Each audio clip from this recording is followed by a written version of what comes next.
Good evening, everyone. Welcome to Rules Committee meeting number 3. It's great to see you all again, and I'm looking forward to another robust discussion for the future of the Democratic Party, at least this next 2 years. So I hope that we have a wonderfully engaging discussion, very respectful of others. You may have received an email from me. You should have, in fact. And so just wanted to remind everyone of the standing commission rules so that we can have a respectful meeting tonight full of decorum. Okay, so let's go ahead with the roll call. Please go ahead, Ms. Scribe. Okay, Danielle Bass, Present. Jesse Suki, Present. thank you. Anthony Aguiar, John Chinen, Present. Linda Chung, Barbara Dalton, Here. Bart Dame, Here. Anne Freed, Elton Fukumoto, Here. Michael Loyu Sr., Here. Troy Hashimoto, Here. Tom Helper, Here. Conrad Hokama, Here. Paul Holcomb, Here. Charlie Ice, Yo. Daniel Jacob, Here. Theodore Kefalas, Present. Lemomi Khan, Ew. Leigh Learmont, Here. Larry Meacham, Heather Murakami, Here. Richard Oshiro, Here. Sam Puliatasi, Rena Rabago, Here. Kamana Seymour, Yo. Chase Shigemasa,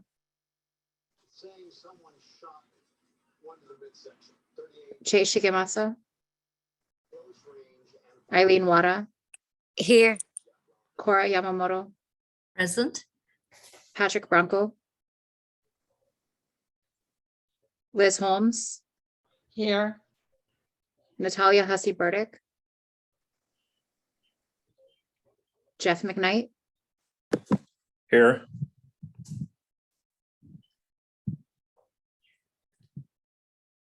okay, sorry, Danielle, I thought I had this all set up to just automatically tally, but I'm pretty sure we have quorum. Yes, I believe so. Quorum is 13 members, and it appears to me that we have much more than that. And I also want to show for the record that Linda Chong wrote in the chat that she is here. I think she's logging on for audio. Okay, well, moving right along in the agenda, I want to go ahead and go into the chair's report. You'll see in the email distributed. Thank you, Michael, for sending out that email. I was a little tied up at 2 o'clock with work. So those automated emails are pre-written by me, and the convention staff actually send them out. So thank you to the convention leadership team and staff. In terms of the chair's report, I just wanted to follow up in terms of the table of contents. We were able to produce that per the request. And let's see, going into some more items, the table of contents may be found in the PDF folder. Again, I provided everyone with a link to the folder for the PDF proposals documents. What we were able to also do over this weekend was match the Word documents to the PDF. So I'm sure Ms. Scribe will be very thankful for that. And I will also wanted to provide everyone with the YouTube link for our Rules Committee meetings. They are actually also available at the Democratic Party convention website. So if you go in and select the tab for the standing committees, you scroll down to rules, you can also click the date of the meeting and it'll directly send you to that YouTube channel. So either method works. Let's see. And there was, I received a few questions regarding just protocol. So I just did want to remind everyone of the standing committee rules for state convention, that each member will have the opportunity to speak twice for each question with no more than 3 minutes per speech. So we're trying to be very thoughtful of everyone's time as they commit here tonight and for future meetings. We want, when seeking recognition, to make a motion or participate in discussion, committee members must use the hand raising function in Zoom and wait to be called upon to address myself. And let's see, please convert your Zoom names to reflect your, of course, your real name, as well as any organization that you're representing here at our committee meeting tonight. In terms of inserting or replacing amendments, we ask that they be typed into the chat feature. For those who are just joining us at our tonight's meeting, of course, those who were there in the previous meeting last Monday, we have some experience in putting it in the chat. But please provide the amendments in the chat for transparency and clarity for everyone here in the committee. Same goes for the deletion of amendments. Please type that into the chat feature as well for all panelists to see. Of course, please try to give us some kind of bearing, if you will, of where this deletion and amendment is sought. Voting shall be by roll call for the names and votes recorded in the minutes if there are more than 5 members that object to the motion. If there are less than 5 members, the motion will pass by unanimous consent. We ask that participants minimize external distractions. Members mute their phones and microphones when they are not speaking. If you do not mute, of course, we will mute you when you're not speaking. So we really just want to minimize the amount of distractions in our committee meeting. Finally, just friendly reminder, this will be broadcasted on YouTube for, in perpetuity, of course, haha. So please just be mindful. Discourteous and insulting speech is a breach of order of this committee and may be cause for the loss of debate privileges or removal from the meeting if the breach is repeated. Finally, I did receive another request from a committee member. They asked me to explain what a complex amendment is. Please don't look into that as any kind of effort to read between the lines. From what I understand from my other committee co-chairs in platform and resolutions, there were some issues where amendments are much longer than they could be entered in the chat feature. So those committees, it's just being discussed as quote unquote complex amendments where it's just quite long. And so if there is a very long amendment, of course, we welcome that so we can have more increased access and transparency. So again, we're not labeling anything. It's just a complex amendment. It's just longer than normal. It's going to be quite long to put into the chat function. So we've just labeled it as such. Okay, that is my report. I'd like to go into unfinished business. We have quite a few proposals from carrying over from last week's meeting. And of course, this week, we have yet to take on the precinct and district council proposals. So without further ado, if there are no questions, I see that there's a hand raised. Bart, please go ahead. Yeah, this is a question. I don't want to count against my 3 minutes. So I won't identify any of the particular proposals, but I'm wondering about the status of the rationales that are included. I know in the past when I was on the rules committee for the party, I would sometimes look at the rationale trying to interpret what the quote legislative intent close quote of a rule was. If there's a rationale that's provided here, is that just to help present the reasoning and an argument for its adoption by the maker, or does it actually become part of the quote legislative record? And so I'm willing to skip over ones that are clearly in error or contain factual problems if it doesn't matter. But if they become part of the official record, then I do have concerns when they say things that are factually wrong. Does that make It's sense? an- Is that understandable? It does. It's an interesting yet vague reference, so I appreciate that. So actually, of course, you know, we do provide a committee report, and it could be commented by yourself as a committee member when we move on into the rationales. If there are some concerns, please feel free to comment that. However, we will not be providing the rationales in the committee reports, right? It's going to be more of a summary of what was done in this committee, right? And what this committee has agreed upon actually doing.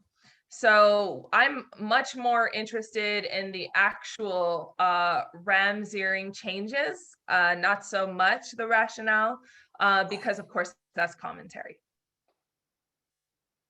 Okay, I do have copies of previous convention reports that do include the rationale along with the thing, and I've used them as reference. But if that's your interpretation or your plan, that's fine with me. If you may recall, I think when I worked on rules in 2012 and in 2014, we didn't provide every rationale. Again, just from my previous experience, I liken to write committee reports similar to my previous work on committee reports at the legislature. So again, it's going to be just more summary with descriptions of the changes made and then the attachment of the actual changes. Okay, thank you for the clarification. Sure. Cora, I see your hand is raised.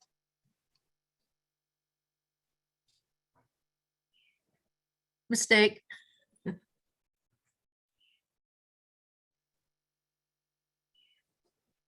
Okay, I see no other hands raised at this time, no other questions in terms of the chat. So we will move on into unfinished business. We have quite a lot to do tonight, so let's go right on into proposal number 2, member dues.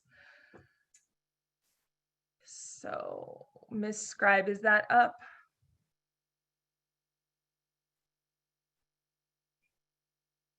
Can you see?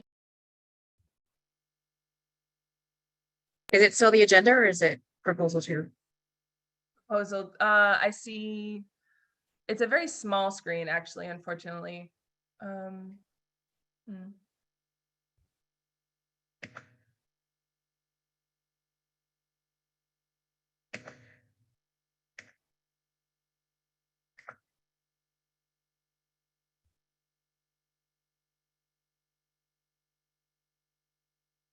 Yes, this is proposal 2. Yes, I can see it. Yes, we can see it. All right. So we don't need a motion to accept. We have accepted this proposal. All right. So let us enter into discussion. Mr. Dame, your hand is raised.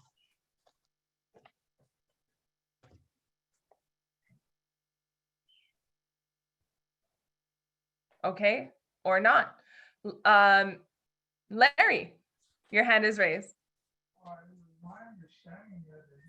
You're muted. It was my understanding the DNC didn't allow mandatory membership fees. Is that incorrect? Can you state again? I didn't hear you. I said that it was my understanding that the DNC did not allow mandatory membership fees. Is that incorrect? I would ask Bart. Bart, you're muted. I don't want to be counted 3 minutes every time I open my mouth. We will ask the convention chair. I do believe so too, but I see that the convention co-chair is present. So chair recognizes Michael Galoyu to answer the question. It says right there, voluntary. So it's not mandatory. We cannot require anybody to pay money to be a member of this party or to participate in this party. So that's why it says we kept the voluntary. But there's been some, calling it a communication fee has been problematic. But so anyways, there's your answer, Madam Chair. Appreciate the context. Larry, I hope that addresses your question. Members, are there any other questions or, excuse me, is there any other discussion? Yes, Leimomi. Yeah, Chair, I'll just rise to speak in support of this amendment. I always thought that the communications fee was really a misnomer. Typically, organizations have membership fees that cover communications and, you know, any other activities of the organization. So I like this change. I think it's not necessarily more understandable, but more consistent with, you know, with what dues are normally referred to. Thank you. Thank you. Yes, this is quite the discussion a few years ago on the communications fee. Members, is there any other discussion on proposal 2?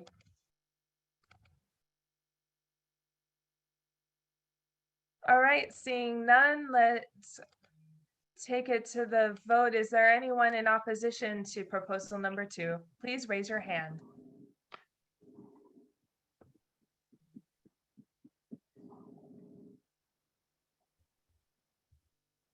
All right, seeing that no hands were raised, proposal number 2 has passed with unanimous consent. Thank you, members. Moving on to proposal number 3. Madam Scribe, if you will.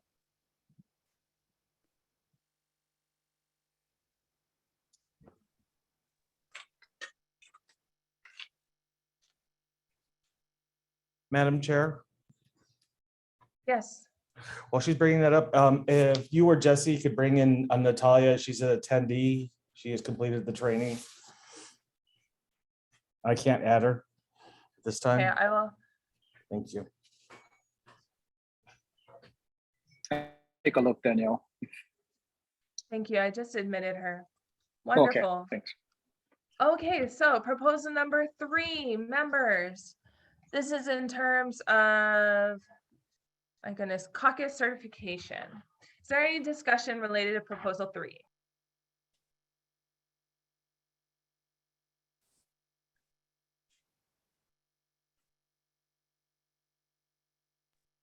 Chair recognizes Leimomi, followed by Larry. Please go ahead, Leimomi.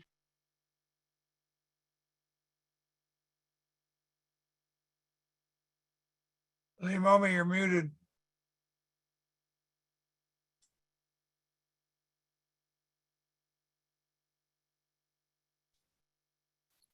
Okay, am I unmuted now? You're good. Thank Yes, you. we can hear Okay. you. Please proceed. Yes, so Chair, I wish to offer an amendment which I did provide to the scribe. And let me see, I think I might have just pasted a copy and pasted, yes, I did, to the chat. So let me just send that. And now let me explain. So the proposed amendment is to cite the specific provisions of the bylaws that lays out the criteria for certification of a caucus. Leimomi, first, actually, would you please drop it in the chat for the host and panelists to read while you explain? I Thank you. did. Oh gosh, what I did is it went to just Dre again. Sorry, let me just change this to everyone. Okay, now let's try it again. Just a second. Paste. Okay, let me see if that will take this time. Perfect. We You see see it. it? Okay, Okay. and Dre has also put it on the shared screen. Thank you, Leimomi. Go Yeah, ahead. okay. Okay, so let me start again then. So I propose to amend the proposal to specifically identify the provisions of the bylaws that lays out the criteria for certification of a caucus and the continuance of such certification. So the amendment made was where it says in the first sentence, any caucus that fails to meet all, I deleted the word all. Yes, thank you. Added the word any of. The required steps listed, deleted above, and put the specific sections. So sections 8A and F. That is the new language. The rest of it remains the same. And my rationale is this. Section 8A currently requires each caucus to maintain its certification, to make a written report to the SEC at least twice a year, and at such other times as may be necessary, to maintain a certified copy of its bylaws with the DPH, which shall be posted on the party's website, and to provide a current list of their officers to the SEC by not later than July 1st every year. So the proposed amendment by the originator provides provisions for consequences if a caucus fails to adhere to these requirements. However, Section 8E as is does not contain the critical requirement contained in Section 8A of, quote, sufficient statewide membership of not less than 20 caucus members from at least 2 counties, unquote. So my proposed amendment, which assure consideration of the requirements in both the current sections 8A and 8E.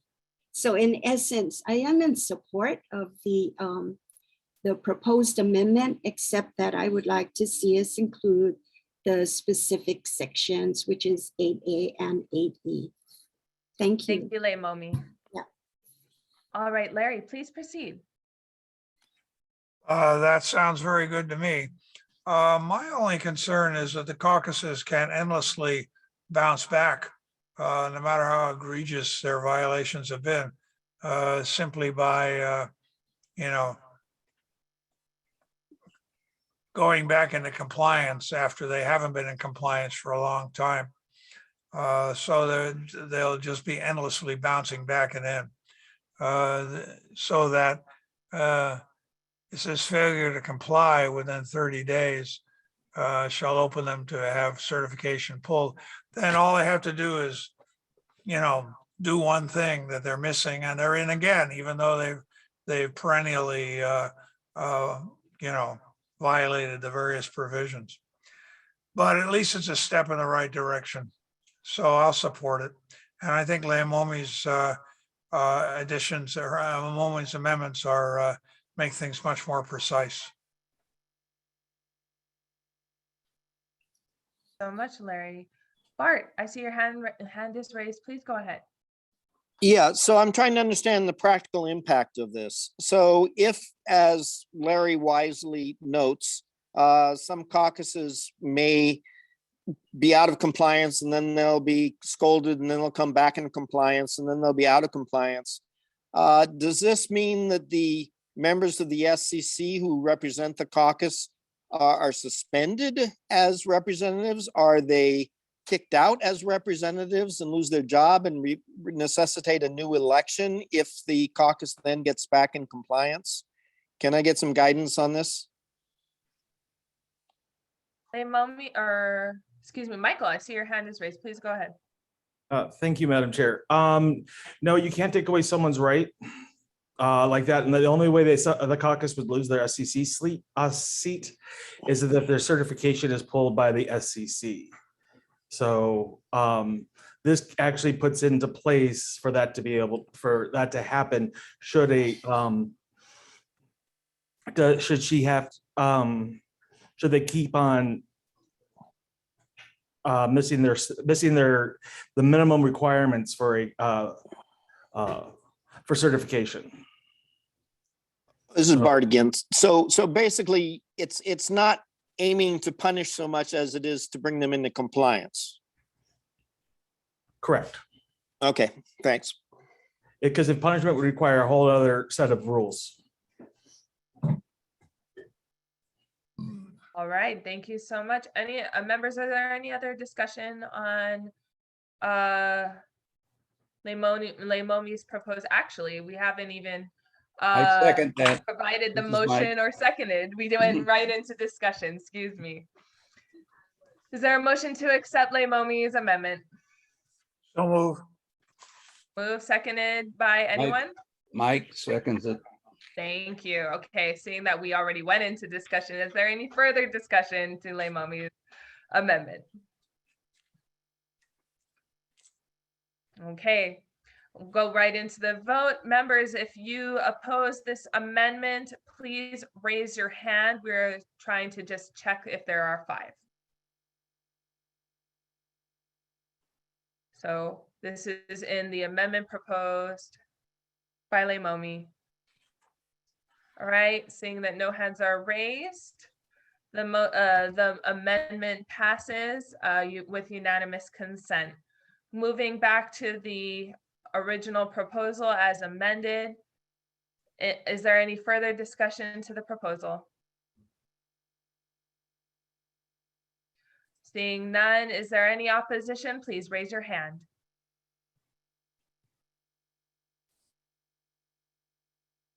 Seeing none, the proposal passes as amended with unanimous consent. Moving on to proposal number 6, caucus oversight. Ms. Dre.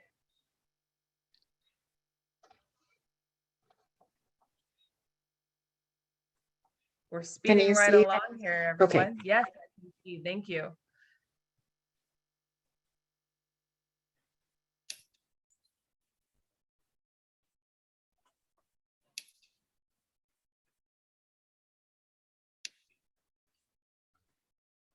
Okay, members, so proposal number 6 related to caucus oversight is being shared on shared screen before you. Of course, I know everyone did their homework and actually read the proposal. So we're going to go right into discussion. Members, are there any discussion in relation to proposal number 6?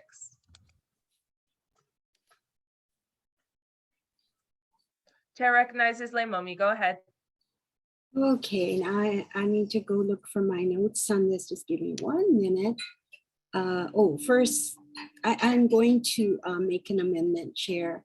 So let me first hit the send in the chat on this so that everyone can see that. Let's see. I hope this comes out right on this one. Let's try it anyway. Oh, it's kind of messy. Okay, well, first of all, let me do a point of order on this. Just give me a minute. Sorry for the delay. I lost that page. We went to this so quickly, that's why. Okay, let's see if I got it. Come on. Okay.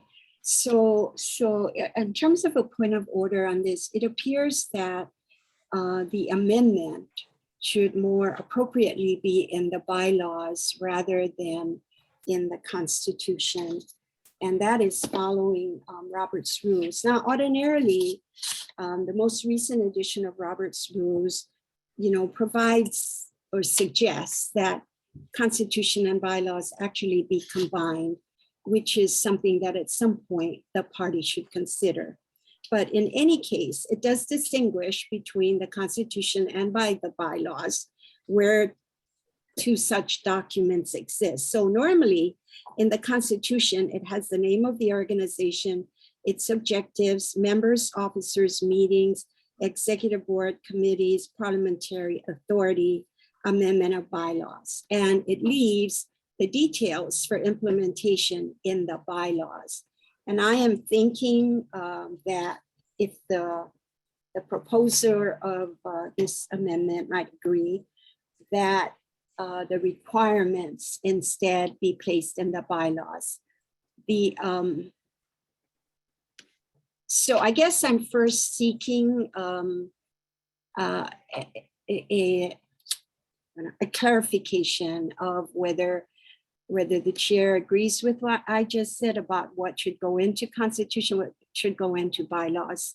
Because if what I've said is correct, and if the author agrees, then I will then propose that the requirements be placed in the bylaws, although I will have an amendment to offer. If it is placed into the bylaws, I will have an amendment to offer. Okay. All right, I'm going to just deconstruct that for everyone's clarity. You do provide a point of order to that. You suggest that this should be put into the bylaws. You've offered an amendment. The amendment is as shown in the third paragraph. Is that the amendment you will continue with? So if the author would agree that we can place the requirements in the bylaws, I am then going to offer an amendment as it is shown. Of course, it looks all messy, so I'll have to explain that to describe what should be stated. The other, well, can I also express the other concern I had with the way it is right now? Well, you have hit your 3 minutes, so I do want to make sure that everyone has a fair chance to discuss. May I ask who, I do not have the author of this. So who authored this proposal? Is that author here today? Is that necessary? Apparently she is requesting approval from the author of the proposal. Approval is for not clarity- needed as long as you don't, per our standing rules, or author. Sorry, Madam Chair, may I speak? Please go ahead. Sorry. You do not need the approval of the author of anything as long as you do not amend it to go against what the intent of what the author was seeking. So these are your documents now to do with as you see fit, but you can't amend it to go against either. If you're going to do that, you just need to vote it down. Okay. So there was a motion to amend, actually change this proposal to amend the bylaws instead of the Constitution. It was moved by Leimomi. Is there a second to the motion? Second. Second by Larry. All right, let's go into the discussion to the So Chair, motion. Yes, go ahead. so this is Leimomi. Ordinarily, I think under Robert's rules, the author of a proposal gets to explain it without it being counted against their time. It's just an explanation, the rationale.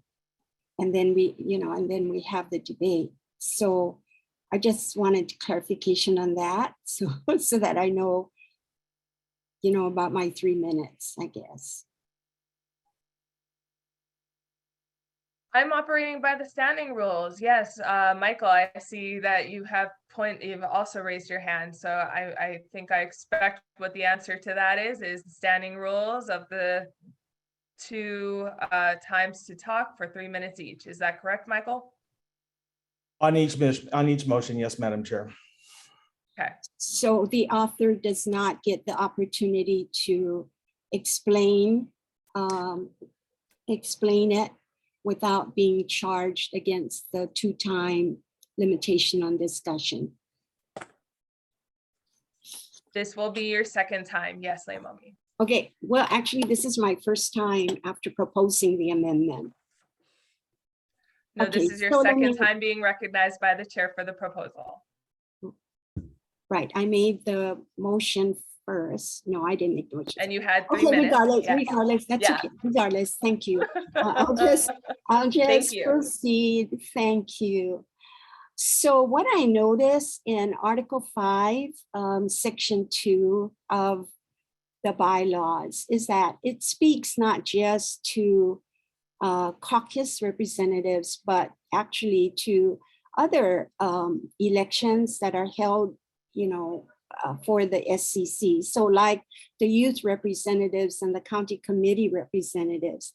And so to assure equal reporting requirements of all candidates for the various SCC positions that might not be elected at the state convention, I suggest that we amend the bylaws Article 5 SCC Section 2 nomination and filing to add Section 2F, which would require a copy of the nomination papers of candidates for the youth representative, caucus representatives, and county committee representatives, and their application fee shall be provided to the SCC secretary by the deadline established by Article 5, Section 2A of these bylaws.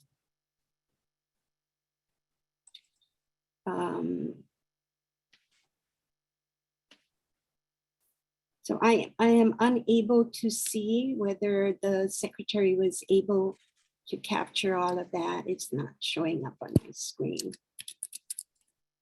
Yes, I do see that reflected by the scribe. It is shown in screen share as the third paragraph to be amended in bylaws section 2F as underlined and provided by Yule Momi.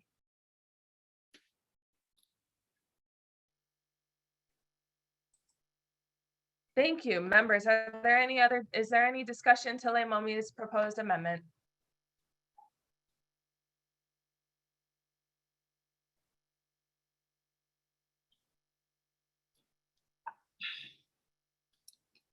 Okay, seeing none. We're gonna go right into the vote. If you oppose this amendment, please raise your hand. Again, this is only to determine if there are 5 votes in opposition so that we would go into a roll call. So if you do oppose this amendment, please raise your hand now.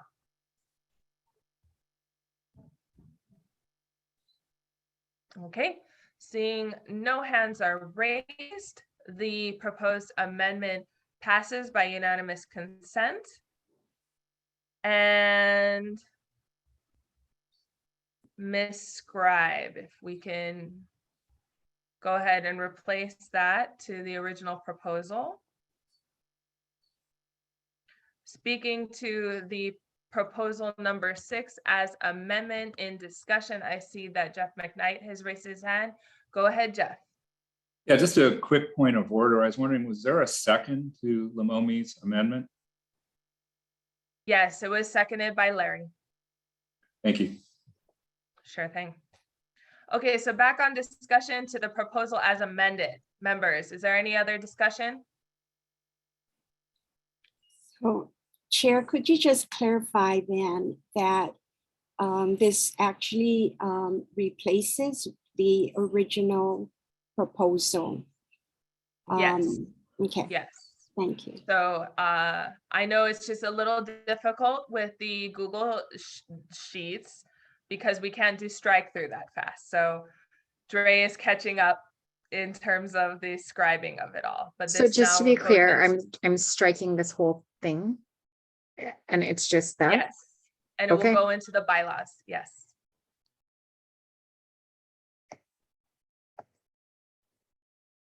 Okay, so further discussion, members, on the proposal. So Dre, by the way, it's bylaws Article 5.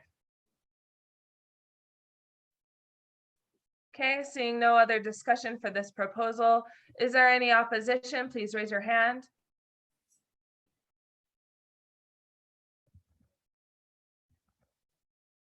Seeing no hands are raised, the proposal passes as amended by unanimous consent. All right, are we all clear? Dre, you all caught up? Wonderful. Moving on to proposal number 39. This proposal was provided by the parliamentarian regarding open primaries. Members, is there any discussion in terms of proposal 39? Yes, Bart. Yeah, this is actually the one that inspired my earlier question. It says in the rationale, and this is wrong, and I want to stomp out this misconception. It says that, while it correctly says that this was adopted in 2006 as part of an effort to support a legal challenge in favor of a closed primary conducted by Tony Gill, who was our attorney and also was the Oahu County chair at the time. It erroneously says that that position was abandoned, that our support for a closed primary, our express preference for a closed primary has been abandoned. There's no cite for any decision that ever led to us abandoning that. I would argue that many of us still support it. And if there's any ambiguity, there is less ambiguity when this is in our bylaws or in our constitution. If we take this out, then it makes it ambiguous as to whether we still uphold that position. And I can live with that ambiguity. But the rationale is wrong, factually wrong, when it says that position has been abandoned in any sort of formal decision of the SCC or the party, to the best of my knowledge. And if anyone has knowledge to the contrary, I'd appreciate it, because I am kind of a historian of the party's activities. Thank you. That's it. I appreciate your commentary, Bart. That's much appreciated. I just want to remind the members that the point of this committee is that really, in truth, we're trying to amend the Constitution and bylaws. So yes, I understand that there could be debate on rationale, but it's non-substantive, truly, right? What we're trying to do is amend the Constitution and bylaws. So just friendly reminder for that. I hope you can appreciate that, Bart. Moving on to Michael Loyu Sr., followed by Ann Freed. I hate to say this, but I 100% agree with Bart on this one because it wasn't the SEC. This was not proposed. This was proposed by the parliamentarian, and I disagree with this. This is still a position that could be held, and it is held by the SEC because the SEC did not take it out. So I say we vote this one down. Thank you. Thank you, Mike, and followed by Jesse.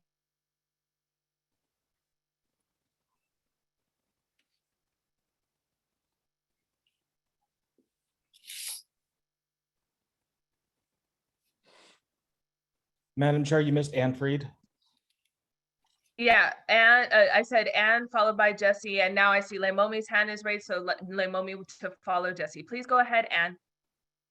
Yeah, 100% agree with Bart. Just for historical reference, the reason why the lawsuit did not go forward is complex, but a lot of it had to do with attorneys getting sick, parents dying, and the attorneys dropping out. It wasn't because the party abandoned this position. And I certainly support the closed primary 100%. That's it. Thank you, Ann. Go ahead, Jesse. And my point is just that this is something that we probably would want to at least footnote in the report if we adopted it. I don't have a strong feeling one way or another for the proposal. Madam Scribe, could you lower the screen a little bit so we can see the whole thing? Thank you. Appreciate your suggestion, Jesse. Lemomi, go ahead. Yes, so Chair, I'm kind of on this, and here's why. The one provision that I have concern with is the last sentence that says the State Central Committee and party chairperson shall take appropriate action to correct this injustice. Well, we attempted to do so by the suit. We did not win the suit. So I am not sure what action the State Central Committee or the party chairperson can take to correct this injustice. If anything, I guess I could offer an amendment to delete that last sentence. If that sentence remains in there, then I am inclined to agree with deleting it out. That's all. Thank you. Okay, so a thought and an offer for an amendment. No amendment was offered, or I guess that was a vague offer. Is there a formal offer of an amendment, Lemomi? Okay, since that is the only part of this that disturbs me, I will offer an amendment to delete the last sentence of section 1. Okay. Second. So you move. I'm sorry. Yes. Sorry. Who spoke? Bart, second. Okay, so it's moved by Lemomi and seconded to strike the final sentence. The State Central Committee and party chairperson shall take appropriate action to correct this injustice. That is the proposed amendment. Oh, Chair, may I make it very clear since it's a proposed amendment to the main motion. So I think the amendment should be to leave in the current, what do we want it? The current provision in section 1, but to delete the last sentence. Second. Okay, it was already actually seconded by Bart. So thank you, Larry. Appreciate the spirit. Dre, you all caught up on that? She's just gonna make that strike. Okay, there you go. So members, before you, the paragraph is being proposed to stand as written with the strike through of the final sentence. Leimomi spoke. Oh, Larry, you're up. That's all. I just wanted a second. Well, no, Barb beat you to it. Yeah. So I stand in support. All right. Is there discussion to Leimomi's proposed amendment?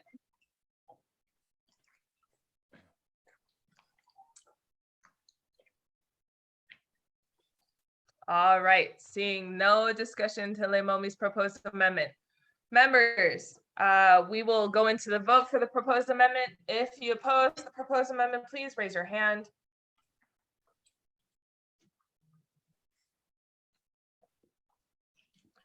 Okay, seeing no hands are raised, the proposed amendment passes by unanimous consent. Moving into the original proposal as amendment, we're back into discussion. Is there any further discussion for this proposal as amended? Yes, Tom, please go ahead. I just want to make sure I understand what we're doing here. So what we're voting on now is to keep all the language other than the last sentence. I mean, it seems like by adopting the amendment, there's no further action that needs to be taken because we've already voted to retain the rest of the language, but maybe I'm completely confused. No, we're just going back into the proposal for a final discussion in terms of the amendment as offered. Yep, you're fine. Any other discussion to the proposal?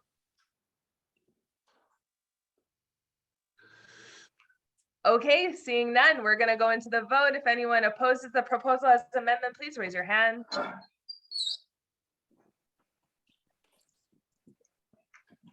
Seeing none, the proposal as amended passes by unanimous consent. Moving right along, members, at 6:48, we're gonna go into proposal 9. The amendment to this is all in relation to candidacy, an amendment to the DPH Constitution, Article 3, Section 3 with Section 4 added. So our scribe is pulling this up. Members, is there any discussion to proposal number 9? I see Elton has raised his hand. Elton, please go ahead. Thank you very much, Chair. I rise in support of this amendment. One of the basic things it does is it puts into 2 different paragraphs the duties of the candidate and the separate conditions for support that a DPH member may give the candidate. So it creates a separate section 4. There's some somewhat controversial additions to the Constitution, but let me just read some of them. So if we look at the new section 4, that first sentence is just a continuation. It's borrowed from the old section 3. The next sentence is, to be eligible for such support, the candidate must be a member in good standing and must have completed the DPH candidate statement. The next one is controversial. In nonpartisan races in which there's no DPH supported member as defined above, DPH members may support any candidate they believe will best be able to carry out the DPH platform, constitution, bylaws, and adopted resolutions. So if there's a nonpartisan race and there's no Democratic candidate as defined above, in other words, a Democrat in good standing, so forth and so on, a DPH member is allowed to support any other candidate with the idea that that candidate will be best able to support, best able to carry out the DPH platform, constitution, and bylaws. And the final sentence is, the Democratic Party of Hawaii or any unit thereof shall not endorse any candidate in any race in which more than one Democratic candidate is running. That's the current practice that puts into the Constitution the current practice of the party does not get involved in primary elections when there's more than one Democratic candidate. But it's worded in that fashion to allow for the party to support a Democrat in the primary as long as there's only one Democrat in the primary and there's no other candidate. So that's why it's worded that way. So it just puts into the Constitution what the current practice of the party is. The party does not get involved in any race in which there's more than one Democratic candidate. They fight that out between themselves. Thank you. Elton, go ahead, Anne. Aloha. So I strongly disagree with this. I have a resolution before the convention now to convene a committee to study this problem. There are several states, including California and Minnesota, that do endorse in the primaries. We have had great difficulty with Democrats who are not Democrats putting a D after their name and trashing its entire intent. Cynically having the D just because they get more power in the legislature because we are the party in power. So I disagree with this.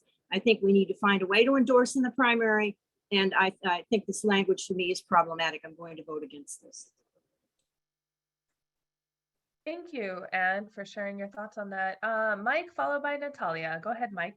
Hi, this is Mike Gold, Senior, and my problem is with the second one.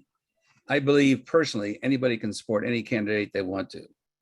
You know, that's your will and you vote the way you want to. But I don't believe in our Constitution, we're saying support any candidate other than Democrats, because we're the Democratic Party of Hawaii. So the way it is now, that means you publicly and go out there and push a candidate from a different party. So I just can't see that aspect of it. Plus, Anne's right. I agree with some of the things you're saying. We should be able to support in a primary where other states do the same thing. Thank you. Thank you so much, Natalia and Larry. Go ahead, Natalia. Hi, Natalia Seaburden. Quick question or point. Sorry, Natalia, I'm having trouble hearing you. Can you try again?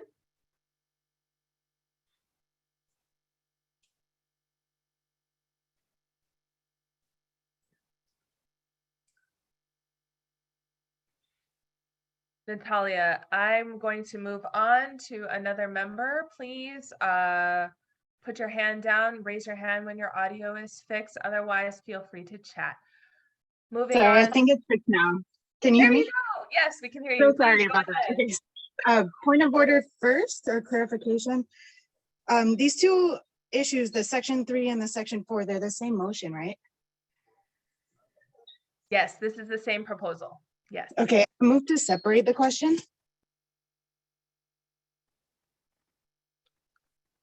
Would you explain why I would like to separate that? Yeah, because they're not the same issue. Section 3, support of the party platform, is entirely different than the new proposed section 4, which is potential party support for candidates. Okay. I would support section 3, but not section 4. Anybody else? Do I have a second? Second. I'll second it. Okay, this is seconded by Larry. All right, let's give a moment to our scribe so that she can separate this out.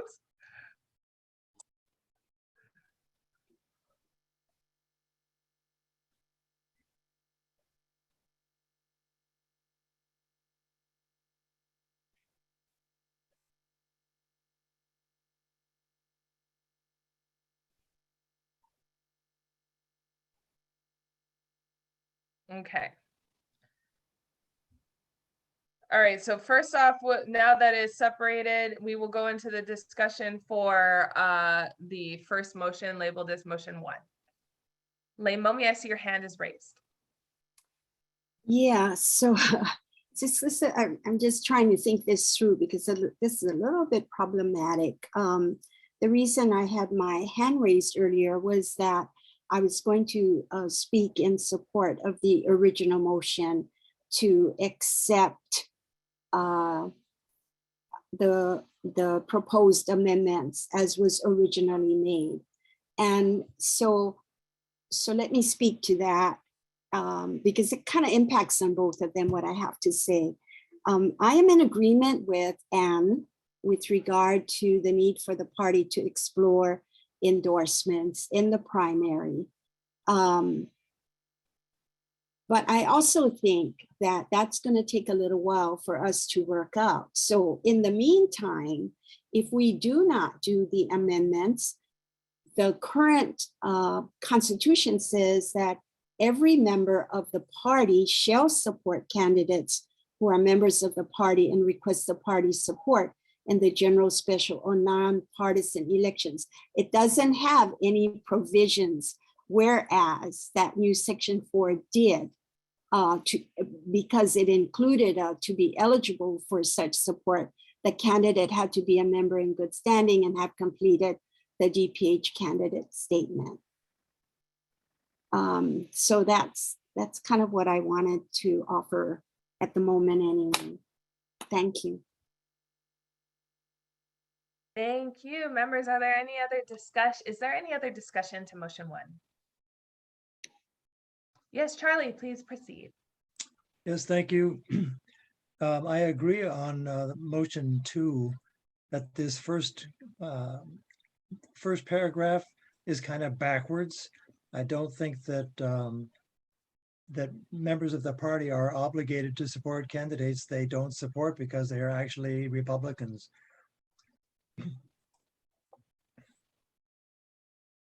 Taking the name Democrat, but not really Democrat.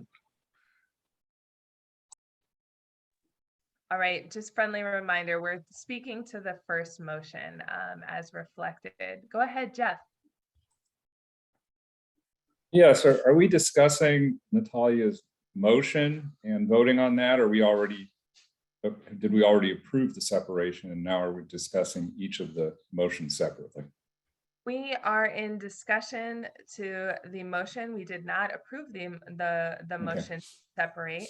And right now we're speaking the first separation labeled as motion 1, and then we'll go into motion 2.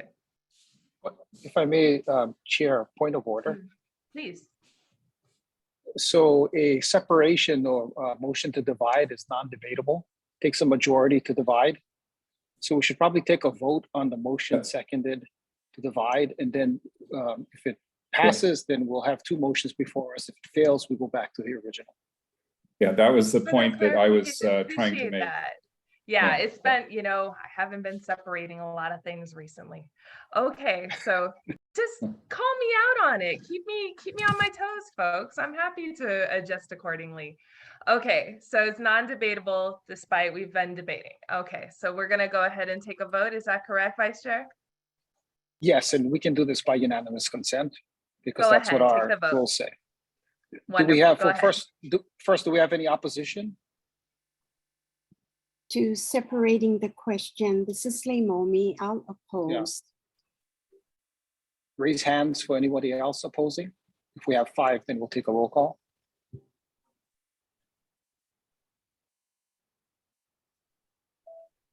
Chair, can you tell me how much hands we have? I can't see it on my laptop.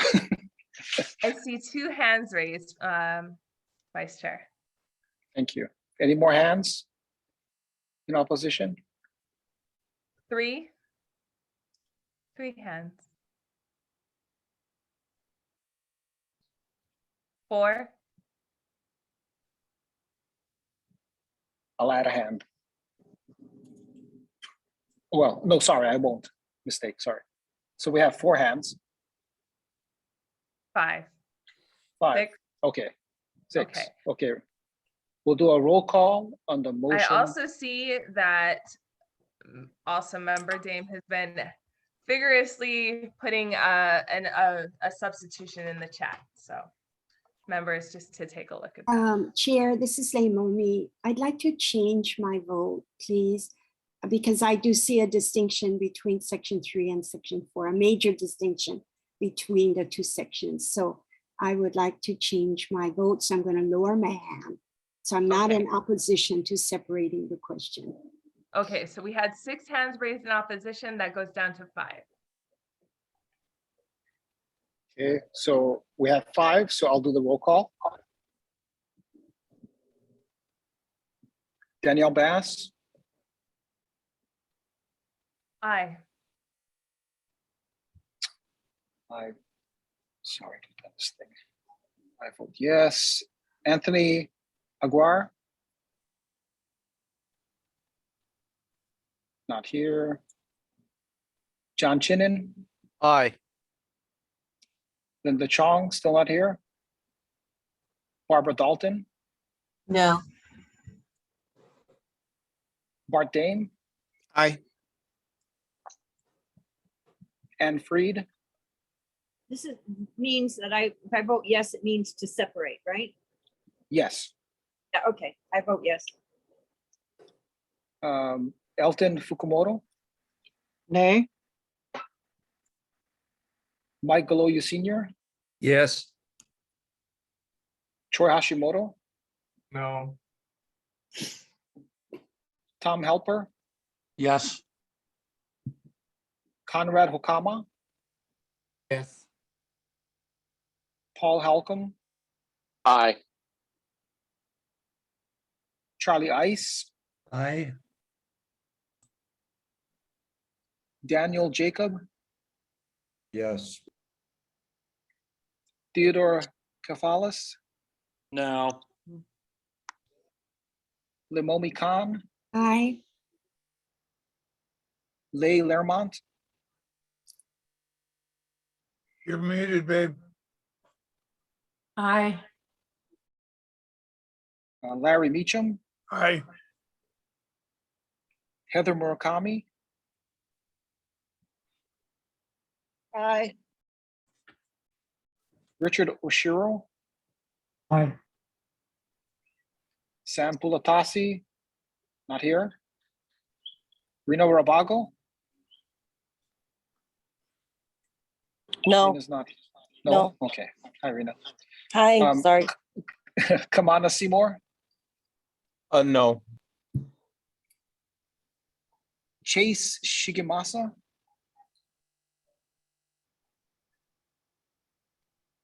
Chase not here. Eileen Wada? Yes. Kora Yamamoto? Aye. Patrick Bronco? Not here. Liz Holmes? Yes. Natalia Hussey Burdick? Yeah. Jeff McKnight? Yes. Give me 1 second. Okay, we got 21 ayes, 6 nays, majority have separation approved. Thank you so much. So we've already had some discussion to the first motion. I want to acknowledge that. So is there any other discussion to the first motion? Yes, Leimomi. Yes, Chair. I should like to speak in support of motion 1 as has currently been offered. I should also like to point out that this section is titled Candidate Support of Platform Resolution, Constitution and Bylaws. The last sentence that is proposed to be stricken talks about members supporting candidates. So my point is that this section is about candidate support, not member support.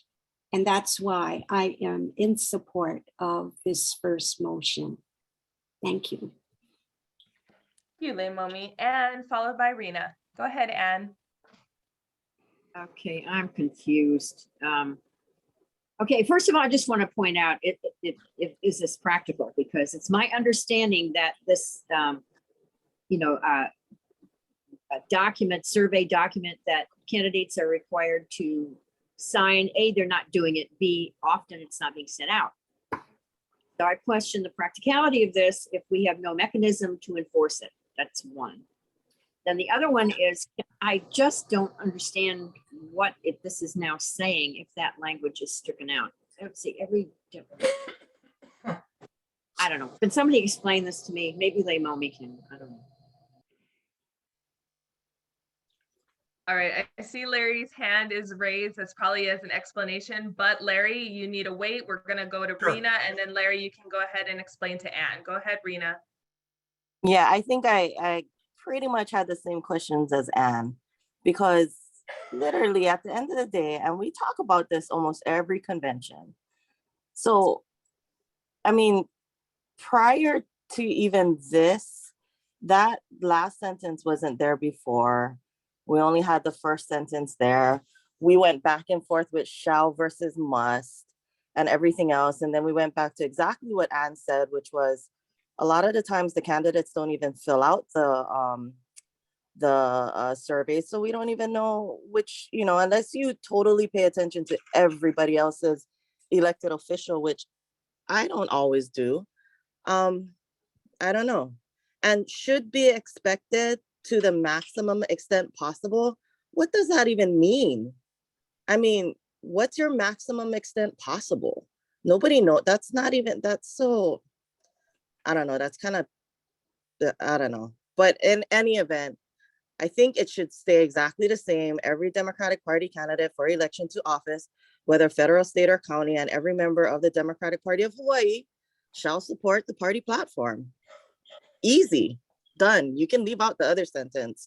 I don't care about that, but the way it's written right now and the way it's even amended, I'm voting the whole thing down. Thank you, Chair. Thank you, Rena. Larry, go ahead, and followed by Jeff and Bart. Okay, first of all, there is other language elsewhere that deals with this too. But the way it stands now, I agree. I have to agree with Rena that when you have the maximum extent possible, it whacks it out completely, really. Yeah. The other problem that arose in the other sections is that they're supposed to support the resolutions too. That's a whole other question that we'll get to later. So I would also support what Rena said, just keep the original language, except for the deletion of the last sentence. Thank you, Larry. Jeff, go ahead. Yeah, I think I would tend to agree with Larry and Rena in regard to that language. I don't understand to the maximum extent possible. The word possible can mean so many different things. And then also wanted to address the fact, I guess it'll be considered later, that the resolutions were omitted. But from what Larry's saying, I guess we're going to address that later on. So I'm supporting, I'm thinking Rena maybe should make an amendment to omit that language. And if she did, I would ask if she would find this motion agreeable.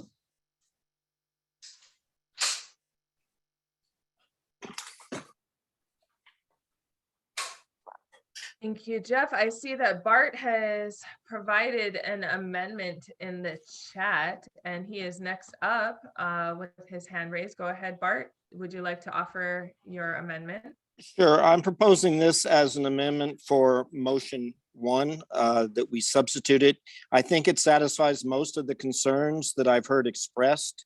It would delete the problematic phrase to the maximum extent possible. And it restores it pretty much to what the language had been, although it's a little bit different. And it does support the separation of party support for Democratic candidates from a section which otherwise is titled candidate support for platform. So that will help clarify. I'm hoping that, okay. Is my language clear enough for people and agreeable to people? That's great. See that Dre is putting, our scribe is putting the language up. I'm gonna give everybody a moment to just watch that and just give a brief pause for everyone to digest that. Okay. Wait, what? Is there a second to Bart's? Leimomi, I'll second. I'll second it too. Yeah, Okay, second and third. but may I just seek clarification on Bart's amendment? And that is, it appears then that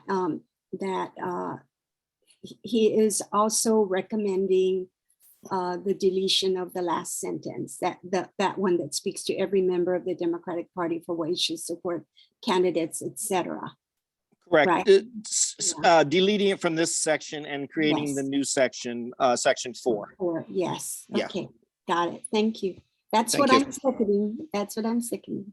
Thank you. Okay, so now the amendment is going to be that one sentence. Right now, we're on discussion to that one sentence proposed by Bart, seconded by Lemomi, for a motion 1 to just read every Democratic Party candidate for election to office, whether federal, state, or county, and every member of the Democratic Party employee shall support the party platform.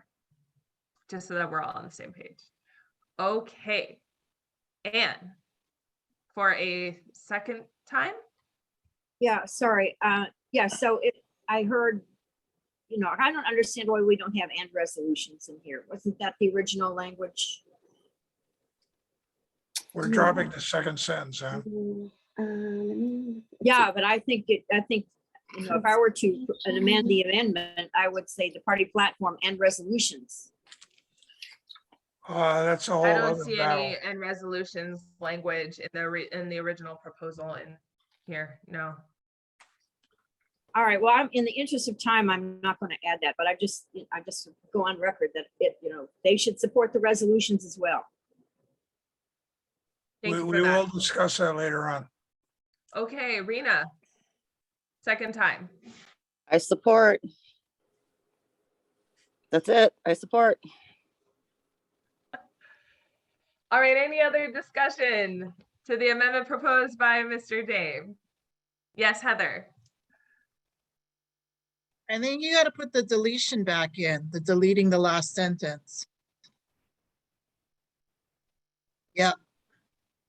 Because that's what we want to delete, because if we don't, then it's going to get carried over. Yeah. Yeah. Okay. Bear with Thank the you, Heather. Drive. Google Drive is always difficult I know. for us. I know. Just. That's I correct. appreciate everyone's patience. Wonderful. Thank you, Heather. Okay. Elton, I see your hand is raised.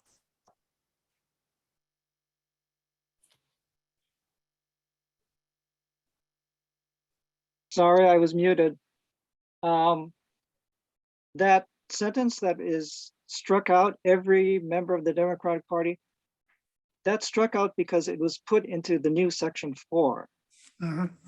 So you don't need to put it back unless you are planning to get rid of section 4, but I don't know if you want to do that ahead of time. We're deleting it because it was in the original language, Sheldon. Well, the original language deleted it because it moved it from the section 3 and created a new section 4, which contains that sentence. As you can see, the first sentence of the new section 4 contains that sentence because it's more related to party support of Democratic Party candidates rather than the subject matter of section 3. Thank you.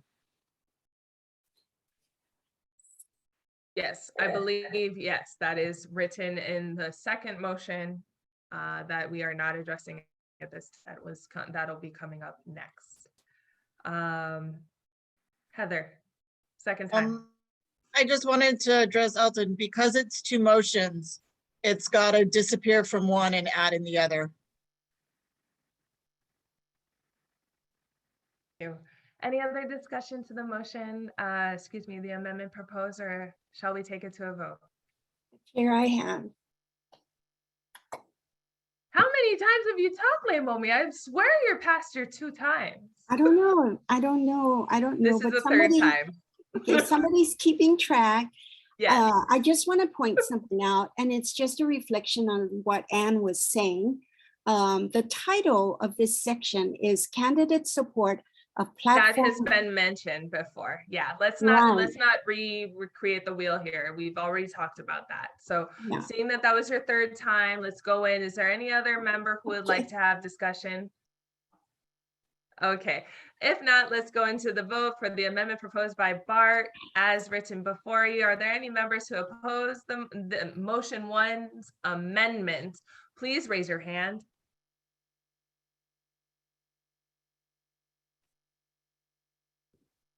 Seeing no hands were raised, the motion, or excuse me, the amendment passes by unanimous consent.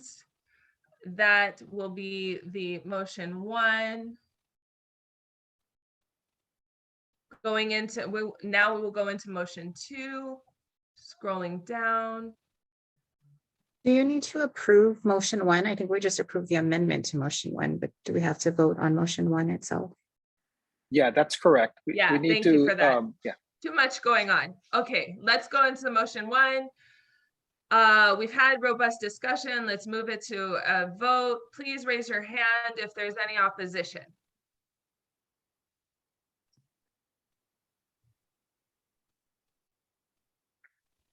Seeing none, the motion passes by unanimous consent. We've approved motion 1. If we're going to scroll down to motion 2.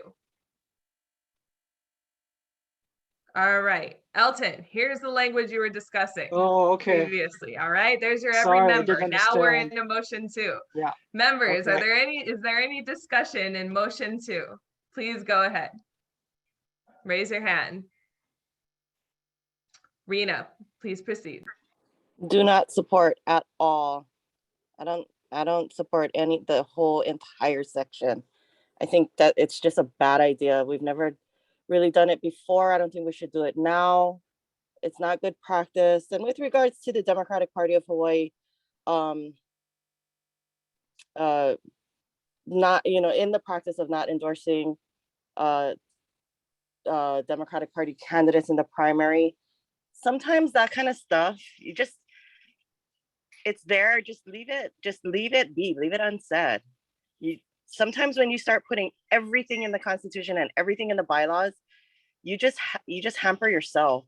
This is one of those sections I think is just going to hamper everybody. And I'm sorry, every member of the Democratic Party of Hawaii is not going to support candidates who request the party's support. It's not going to happen. So respectfully, just take out this whole thing. I vote it all down. Thank you, Chair.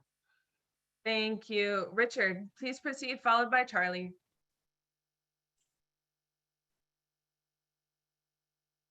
And you're muted. Oh, sorry.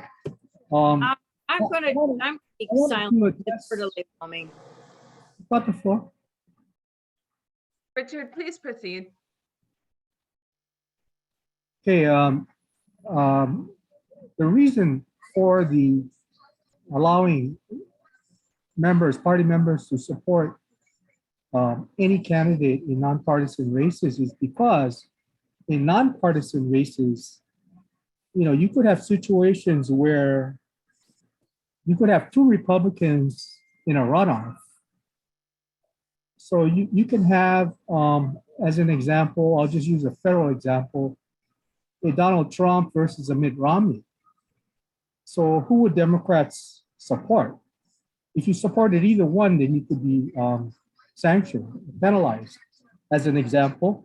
And you could come up with local candidates in the same boat. You could also have candidates who never registered for any political party. So who do you support then? If you supported one that never registered for the Democratic Party, you can get sanctioned in nonpartisan races. You also could have an independent running against another independent with nobody else running. So who would a Democrat support? So,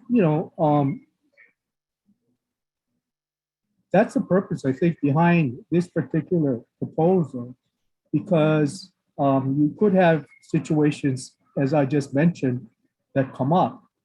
So if we don't, then people could face sanctions in situations that I just described, which to me is unnecessary. The Democrats would know, I think, in those kinds of situations, who they would support if there really is, a choice between 2 candidates that we would not like to begin with. Thank you, Richard. Okay, Charlie, you're next. I see Larry, Elton, Leimomi, Anne, and Bart all have their hands raised. They have all previously spoken 2 times. So Charlie, go ahead.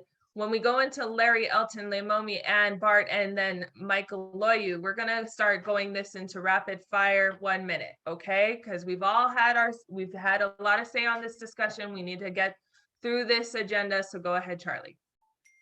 Mahalo. As I was saying before, I totally agree with Rena on this. I opposed this motion too.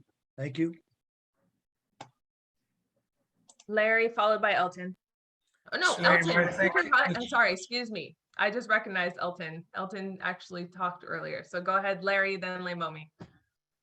I agree with Rena also. I think this makes it even messier and will make it worse. I agree it's a problem, but this will make it worse. Leimomi, then Anne.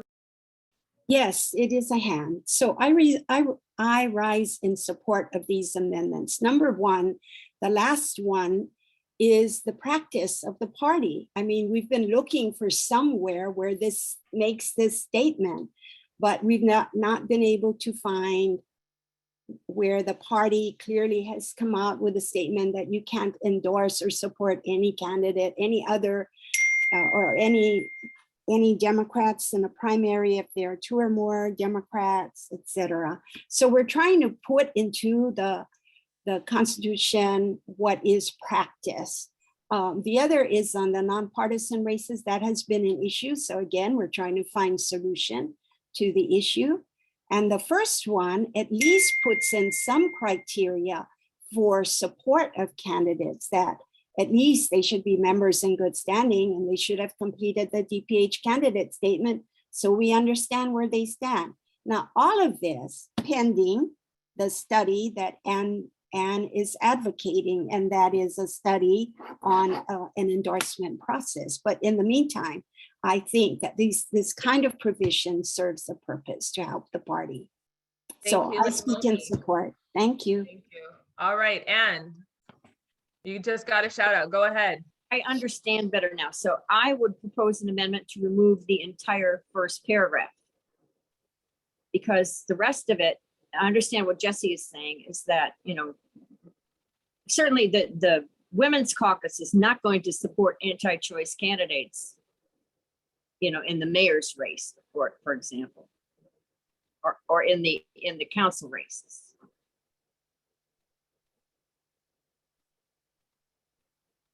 All right, there was a amendment proposed by Anne. Is there a second? Second by Larry. That. All right, now we're entering into the discussion to the amendment proposed by Anne and seconded by Larry. I see Bart, your hand is raised. Mike, your hand is raised. Elton, your hand is raised. You're all recognized for 1 minute each. Go ahead. Oh, Bart, I dispute that I've spoken twice on motion 2. This is my first time on motion 2. The first section of motion 2, every member shall support, is problematic. We've known that for a long time. The bigger problem to me is if we get rid of it. Now, so far it's been interpreted in a way that it basically prohibits you from actively supporting another candidate. If we could come up with good language that says that a member cannot actively support a candidate running against a Democrat in a nonpartisan election, that would be a better solution, I believe. The second part, in nonpartisan races, I'm willing to bend. We've had an active discussion on how to handle nonpartisan races. I'm willing to concede that when there is no qualified Democrat running, and we're stuck with a Romney versus Trump kind of choice, then members should have the freedom to actively endorse. Second, the final one is, I think it's correct. That is the policy. The party and no unit shall endorse candidates. There are other states that do have endorsement policies, but they have elaborate institutionalized structures for holding endorsement conventions and other things. So I support studying that and seeing if we can come up with something that's reasonable to implement it. But in the absence of that, I think we should stick with our traditional thing that the party and its subunits shall remain neutral in the primaries. Thank you. Thank you, Bart. Mike, go ahead, followed by Elton.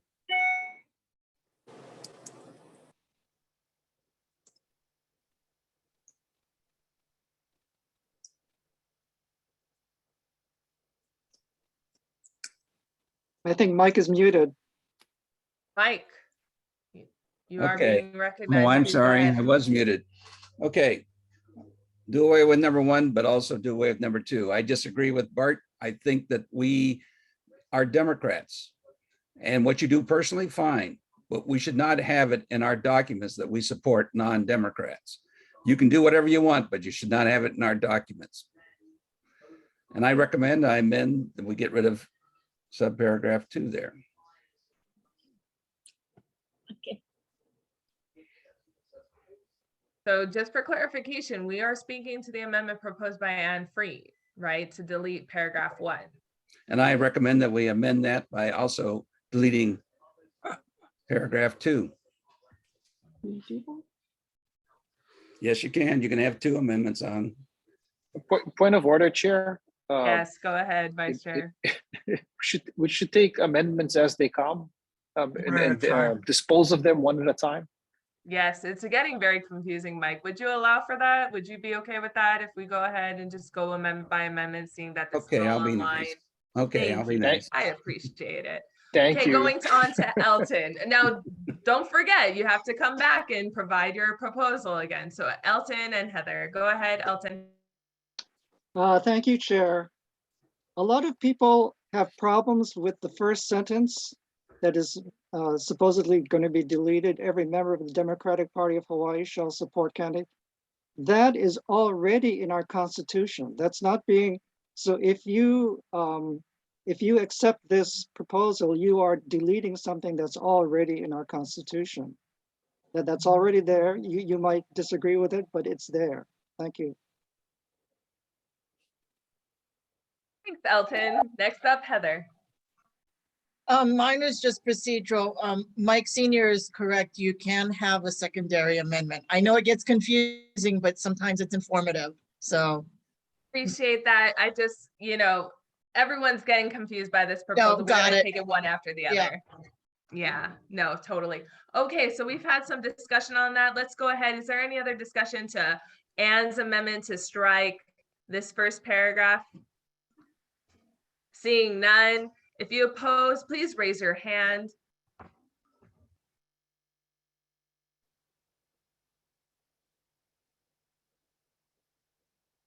All right, the chair knows that there are 6 opposed. So Vice Chair, 7 opposed. So we will take a roll call vote. So this is a roll call vote on an amendment to proposal 9.2 offered by Ms. Freeman. Danielle Bass.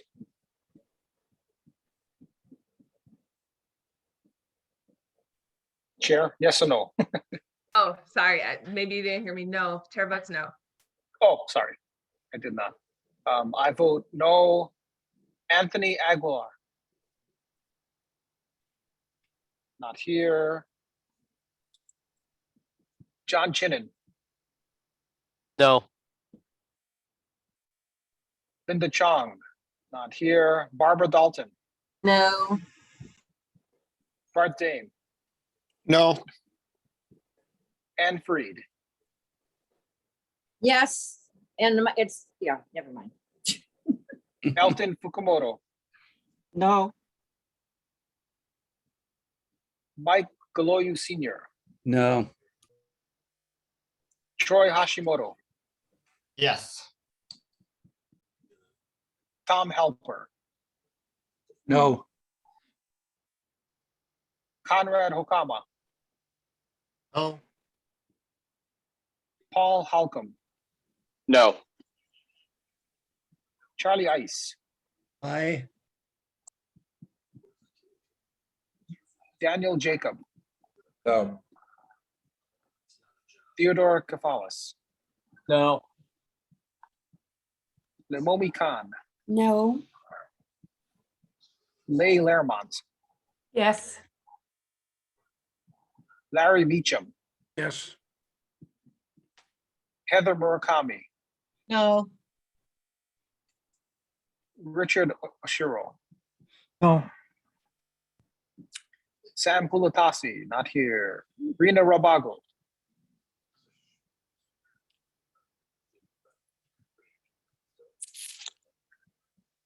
No, sorry, no.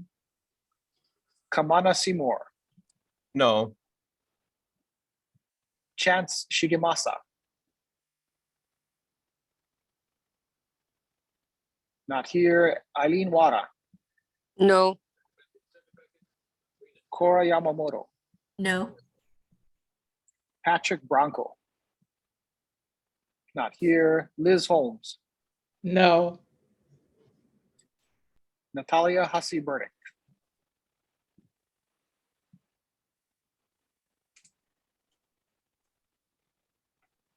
Natalia, Sorry, I was double muted. Yes. Jeff McKnight. No. Motion fails, 21 nay, 6 aye. We are now back to the main motion, proposal 9-2. Okay, so Miss Scribe, if you could show the text that is not struck. Yes, thank you. Okay, I recognize Michael Loyu, who might have something to offer. Yes, I move that we remove the second paragraph in nonpartisan races. Is there a second?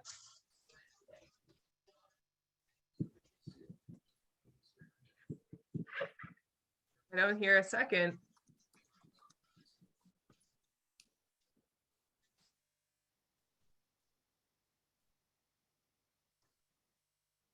Your motion is not seconded, Mike. Oh, wait, sorry, I was on mute. I will second that. It's like, wow, you guys are just leaving him out in the cold there. My goodness, this committee. I was waiting Wow. for someone else to do it, but I'll second. All right, members, I recognize that it's 7:33. We do adjourn at 8 o'clock. And we've been stuck on this proposal for quite some time. So let's just keep this brief. We're going to go into 1-minute rounds for everybody. I know everybody has and wants to be recognized for this one too. So just 1 minute, seeing that we're going beyond the standing rules of the committee already. So discussion to Michael Loyu Sr.'s amendment to strike the second paragraph. Please proceed.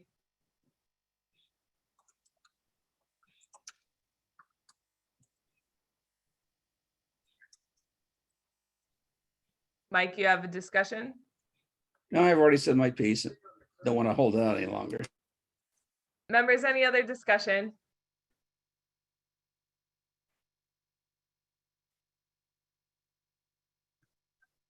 Bart, go ahead.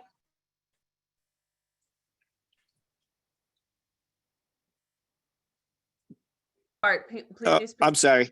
I just want to answer Mike's concern and belief that members are free to act individually and do what they want, and that it shouldn't be mentioned in our rules. The current interpretation of the rules is that anybody who actively supports a member of a non-democratic candidate in a race where there is a Democrat, well, not just where there's a Democrat, it's period. When they support a non-Democrat in a race, even a nonpartisan race, then they're liable to a sanction.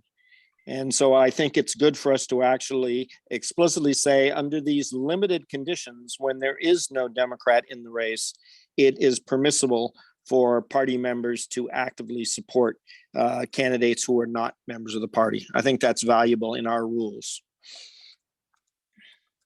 Thanks so much, Bart. Is there any other discussion to this amendment?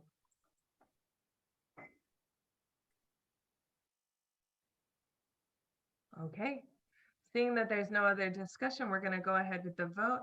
If please raise your hand if you oppose the amendment. Okay. Yep, we have 6, 7, 8, 9. All right, recognizing that there is 9 members opposing, we're going to ask the vice chair to take another roll call vote. Okay, here we go. Let me know if I murdered your name. Danielle Bass. No. I vote yes for the amendment. Anthony Aguar.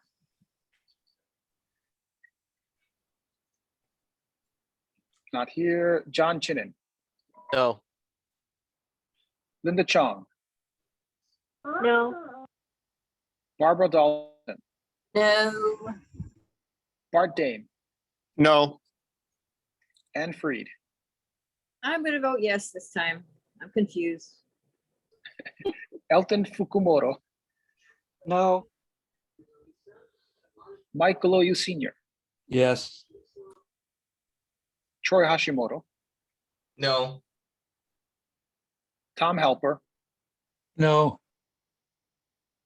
Conrad Hokama, No. Paul Holcomb, No. Charlie Ice, No. Daniel Jacob, No.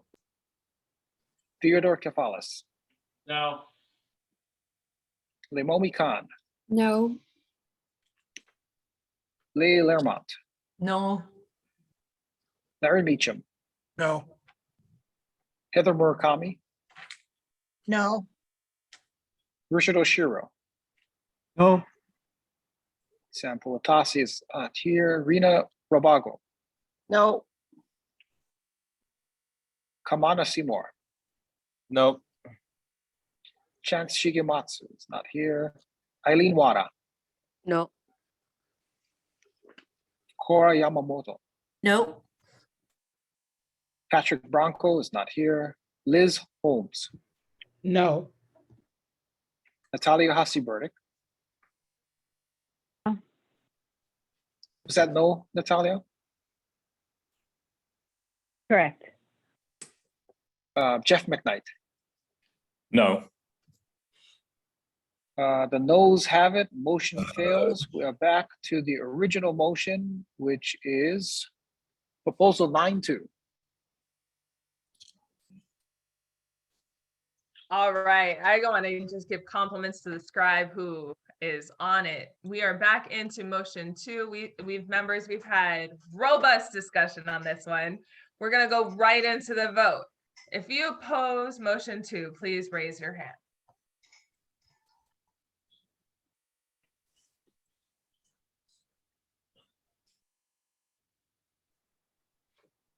All right, I see 4, 5, 5, 6. Okay, we have 6 opposed. Vice Chair for the vote. Okay, we are voting on whether or not to approve proposal 9-2. Daniel Bass, No. I vote no. Anthony Aguar, not here. John Chinen, No. Linda Chong, No. Barbara Dalton, Yes. Bart Dame, Yes. Anne Freed, No. Elton Fukumoto, Yes. Mike Galoyu Sr., No. Troy Hashimoto, No. Tom Helper, Yes. Conrad Hokama,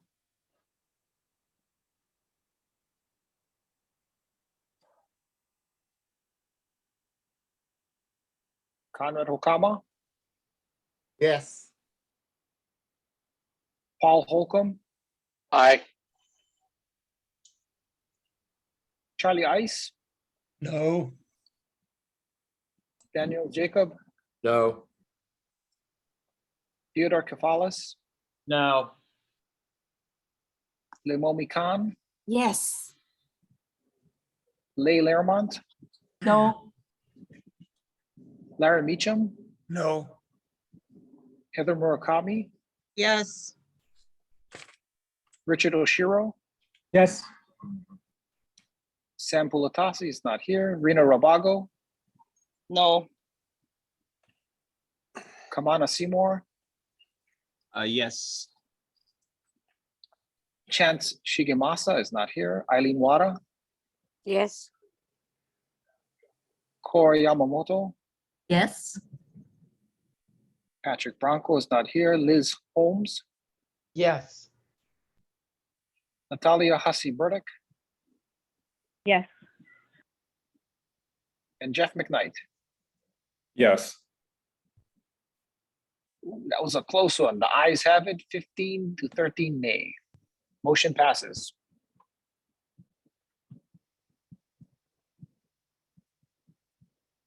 Wow, okay. Well then, moving on. It is, excuse me, 7:42. We're gonna go into proposal number 12.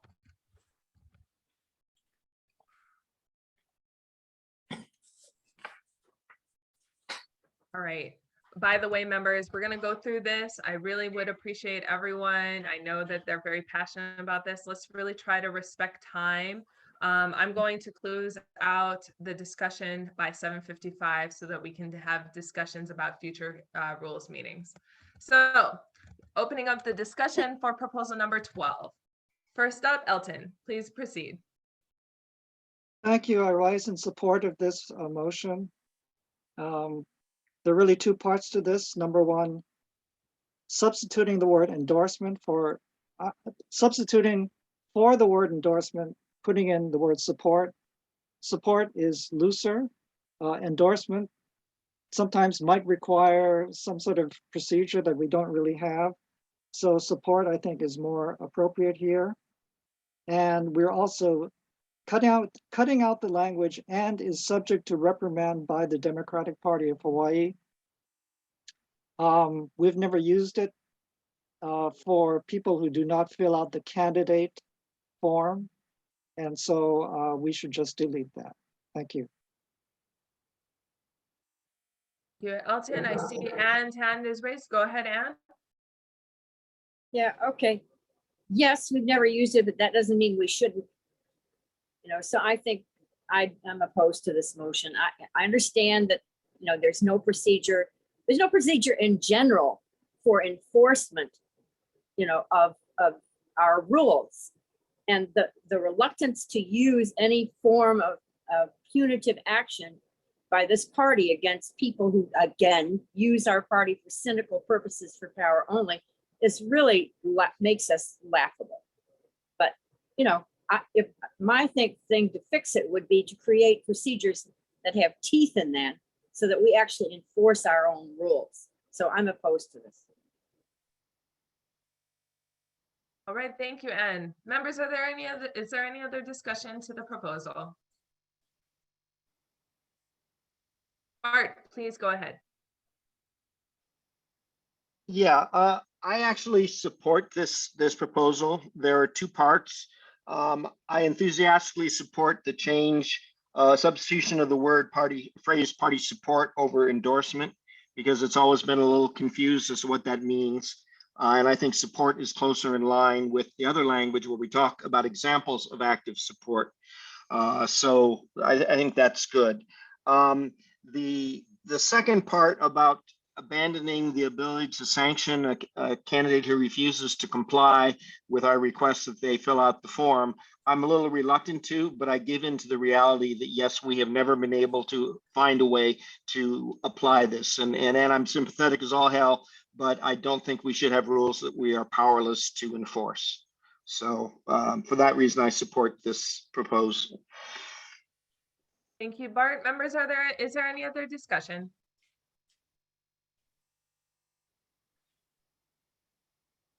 Seeing none, please raise your hand if you oppose the proposal. 2, 3.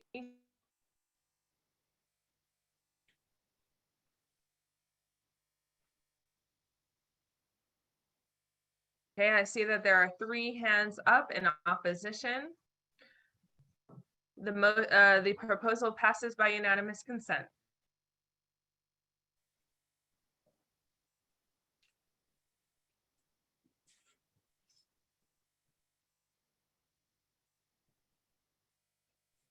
Moving on.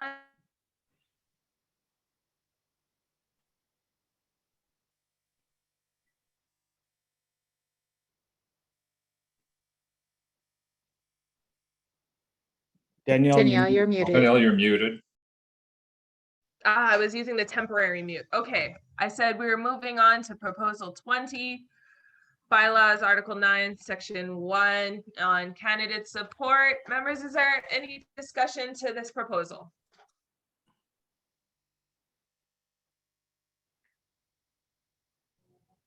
Linda Chung, please go ahead.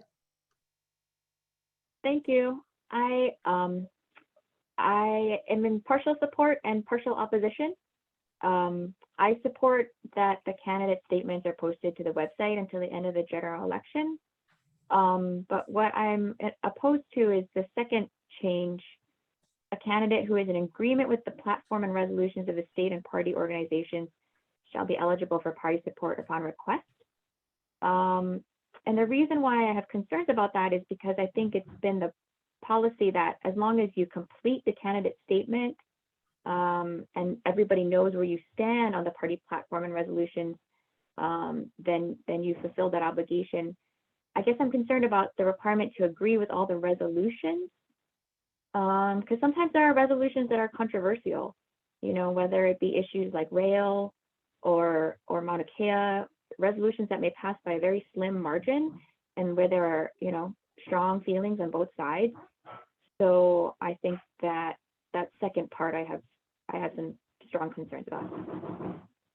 Thank you. Thank you, Linda. Moving on to Larry. I have similar concerns. We all know from experience, many of those resolutions are passed by very close margins, sometimes near the end of the convention where not many people are there. Furthermore, when you say resolutions, there are hundreds and hundreds of resolutions going back through the years. Nobody even knows what they are anymore, for God's sakes. And so asking people to even know what they are, much less agree with them, has never been true and should not be, you know, required. Thank you, Larry. Leimomi, please proceed. Yes, Chair, I should like to offer an amendment to strike the words "and resolutions." Second. Okay, amendment was offered by Leimomi, seconded by Larry to delete "and resolutions."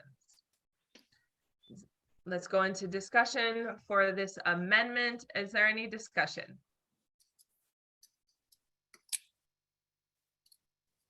Yes, Anne, go ahead. Yeah, so I had, listening to folks, I recognize, that the practicality of this is nil. But I just want to say that, for me, and go on record as saying this again, my friend John Bickle, and for years we've talked about there should be a section of the party that's titled platform, that's titled civil rights, that's non-negotiable. Those civil rights are black and white. And then if there were resolution, anyway, it's not being done, but that's my frustration. So yeah, I'm going to support this amendment. Thank you, Anne. Is there any other discussion to the amendment, members?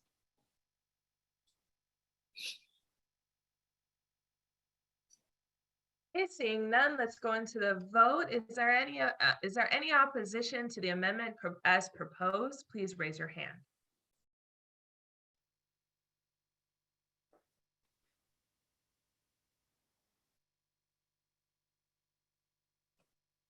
Seeing that no hands were raised, the amendment passes by unanimous consent. Okay, wonderful. Moving on back into the original proposal. We're going back into discussion. Members, is there any further discussion to the proposal as amended?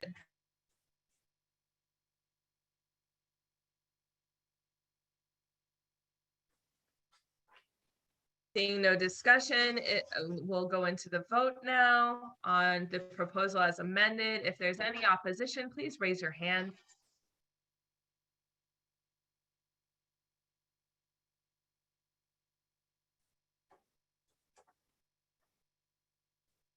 With no hands raised, the proposal passes as amended by unanimous consent.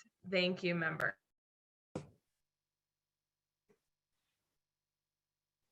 Wonderful. We're chugging right along. We're going to try to take up proposal number 46. And recognizing that it's 7:51, members, at 7:55, we'll close discussion and bring up some planning issues for this committee. Okay, is there any discussion for proposal 46?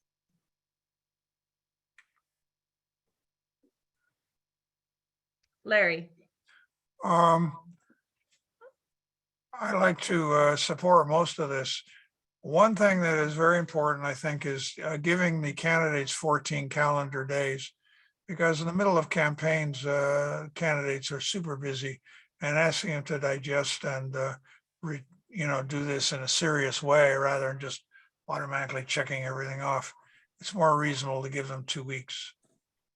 The reason the proposal included the secretaries is to make it specific who should send it. Yeah. And I would like to propose an amendment here, and that is to, again, delete resolutions.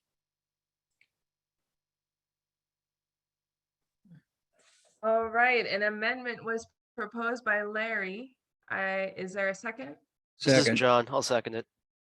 John, seconded by John Chinen. Larry, you're just not going to give me 7:55, are you? Okay. Oh, wait, I also want to, well, after that, I have a second amendment because in practice, the counties have never done this. So we should drop that too. Go ahead though, sorry.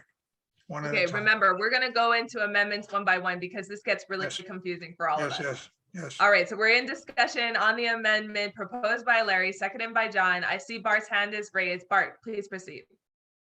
Yeah, so are we basically going to pass resolutions and just have them sit on the shelf and not even forward them? Can I suggest a compromise that instead of requiring them to tell us their stand on every resolution, we just ask them to tell us where they disagree with the platform, constitution, and bylaws within 14 days, but we do send them the resolutions so they are aware that these are positions that are held by the party. This is the position of the party. Otherwise, the resolutions become even more meaningless than they are now. I'll accept that as a friendly amendment. They should be sent out, but they don't have to agree with them. Okay, sure. Point of order, that amendment actually overstates your ability. Resolutions actually has that authority. So, Madam Chair, I ask you to move that motion down. That amendment down. Could you explain that again, please? Resolutions have their own authority and power and capitalized into them, and they are automatically, it depends on the order statement provided in the resolution. To supersede that in a bylaw or constitution would be to eradicate the purpose of a resolution. We're not superseding it, we're just not asking him to agree. No, but by saying that, by putting this in there, it's automatically, you're telling another body what they can and cannot do. Just like you can't, the platform can't put rules in the platform. You can't put something in there restricting another body, another standing committee of this convention. No, Michael, well, the friendly amendment was to still have them sent out, but not require their agreement from the candidates. So No, I get that. No, I'm just saying that what Bart suggested is out of order because it falls outside your kuleana. I'm sorry, I need to disagree. Larry's right. Go ahead. Yeah, Sorry. my hand was raised and then somebody, I guess, lowered it. It wasn't me. What we're doing is we're sending them a packet. These are the significant documents of the party. It includes the Constitution, the bylaws, the platform, and the resolutions. Please tell us if you disagree with the Constitution, the bylaws, and the platform. That does not preclude a resolution passed at the convention to say this shall be sent to all the Democrats in the legislature, and having that be done probably within a few weeks of the convention closing down. But this is another document that is related to candidates filing, and it's perfectly within our kuleana to do that. I disagree with you. Just so you, Madam Chair, may I respond? If you add that into this section, that means we have to send them all 1,000 plus resolutions that are out there. Oh, you want to specify the current resolutions? It does say that most recently approved. Yeah, it does say most recently approved. I think what the question for that is, what is most recently? How do you define that? To both of your points. Let's not worry about that. I think we can just accept a general. I withdraw my point of order, but it's very problematic because resolutions in themselves have the inherent ability to say who they get sent to and who they do not get sent to. Chair, this is Leimomi. I have my hand up. Yes, I'm going to step away for one moment. Vice Chair, if you can just take over for a moment, please go ahead. Go ahead. Yeah, so Vice Chair, are you acknowledging me? Yes. Thank you so much. Well, first of all, I'd like to seek clarification from the maker of the motion. I'm not clear in terms of the deletion of resolutions from where in this provision, where in the amendment? Only the second one. Only the second one. So the first one remains. It remains in, okay, because right now it's being showed as deleted. Yeah. Okay. So I accepted that as a friendly amendment from Bart. Okay, so I'm going to speak in support of that. And with regard to recently approved, I think it's been the practice of the party to send, when they say recently approved, the resolutions that were adopted at the most recent convention. Although it's not stated here, I believe that has been the practice. You know, I don't have any comments on the second part of deleting and resolutions. You recognize Leigh Lermont next. She has her hand up. Okay, just wanted to make a comment that I think not today, but I think at another time, the SEC should figure out how long you should keep a resolution before they should be deleted. Because any proposals for a resolution that happened in the 90s may not be relevant today. And so we should kind of limit what resolutions we're talking about. I'm not saying do it tonight, but maybe in the future, and that might clarify the resolutions better.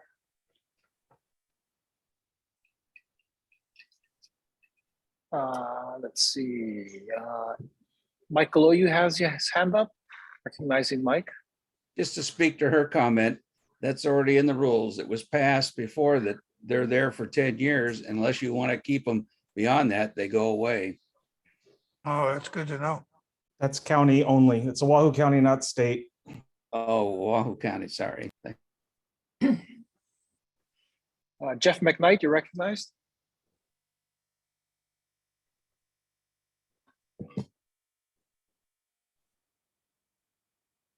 Jeff, you have your hand up? As far as a question regarding recently approved, I might suggest that we put recently approved at the most recent convention so that you know, it's more clear. We don't have to send thousands of pages of documents from previous conventions.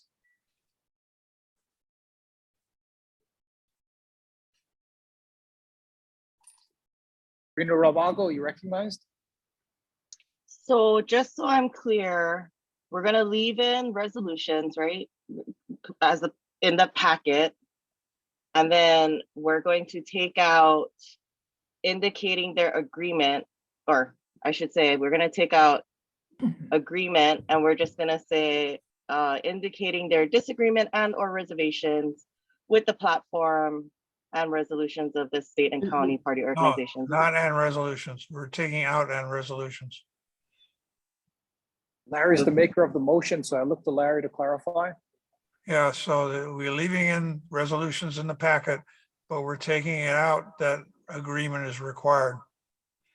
No, yeah. So that was my question. So if you just take out the word agreement and all you're doing is putting in indicating their disagreement and or reservations, you can leave resolutions in there, right? No, because there are a whole bunch of new topics. Okay. So you're gonna take out the word agreement, and then you're gonna No. take out. No, we're just taking out and resolutions. That's it. Bart, are you okay with that? I thought we were trying to. Oh, No, Well, this is Larry's motion, so yeah, I didn't speak to that. Oh, okay. Because I was Sorry. like, what is the friendly amendment here? the friendly Oh, amendment was to leave resolutions in the packet that's sent out Okay. on the Okay, third line. got it. Thank you. Sure. thank Sure. you. I'm gonna recognize Elton, and I think we should go to vote on this. We're way past 7:55, and I'm running out of juice on my computer. So, Elton, you're recognized. Yeah, I just wanted to answer Jeff McKnight's problem. The amendment as stated says, actually the Constitution as stated says, a copy of the most recently approved state and county party platforms. So I think that already clearly refers to the platform, those documents approved at the last state convention. Thank you. Or county convention. Thanks. Thank you for that clarification, Elton. So let's take up a vote on the amendment proposed to proposal 46 made by Larry, seconded by John, as written on the screen. Are there 5 people who oppose it?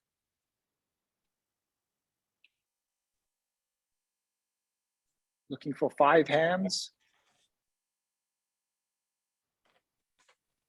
Seeing none, the amendment passes by unanimous consent. We're back to the main motion as amendment to proposal 46. Any further discussion?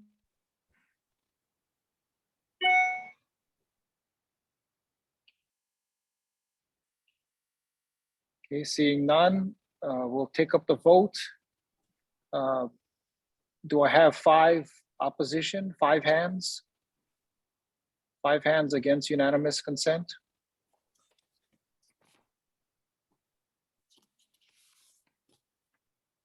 Last call. Seeing no hands raised against unanimous consent, the motion passes by unanimous consent. That's proposal 46 as amended. Danielle, you're around by any chance? Yes, I'm back. I had to switch audio. Can you hear me okay? Okay. Yeah. So All right. we finished with 46 as amended, and I think you wanted to talk about next meetings. Yes. Okay, so members, this is meeting 3. We have Kapud Mondays as our meeting. I am being a bit of a realist, seeing that we didn't even finish our unfinished business. It's 8:05. We have 1 proposal remaining for unfinished business, and we still have yet to take up the precinct work, the district council, the precinct elimination proposal, as well as the reinstatement of district councils to take all of that, as well as the various disciplinary actions. I'm thinking we're not gonna get all of that done in 2 hours on a Monday evening next week. So I'd like to poll the membership to see if they are available to have a Saturday meeting. This is it. It's going to be Saturday. My proposal would be the Saturday, 23rd, from anywhere in the time frame of 9:30 to noon. And then we can again meet as I've already outlined for Monday the 25th. And then our final meeting would be Monday the May 2nd, but we got to get it all done. So polling the members, what say you? Okay with me. So do you want a show of hands? Is anyone opposed? Actually, let's just do it this way. Is anyone opposed to meeting on Saturday, the 23rd from 9:30 till noon. Chair, this is Lei Momi. So I have Actually, no, Leimomi, I see that a hand is raised from Barbara Dalton. I'm gonna recognize Barbara. Go ahead and raise your hand next time, Leimomi. Oh, Barbara, then Mike, then Cora, then Leimomi, then Lei. Go ahead, Barbara. Can't do Saturday, the 23rd. Okay, can't do Saturday. Mike, same.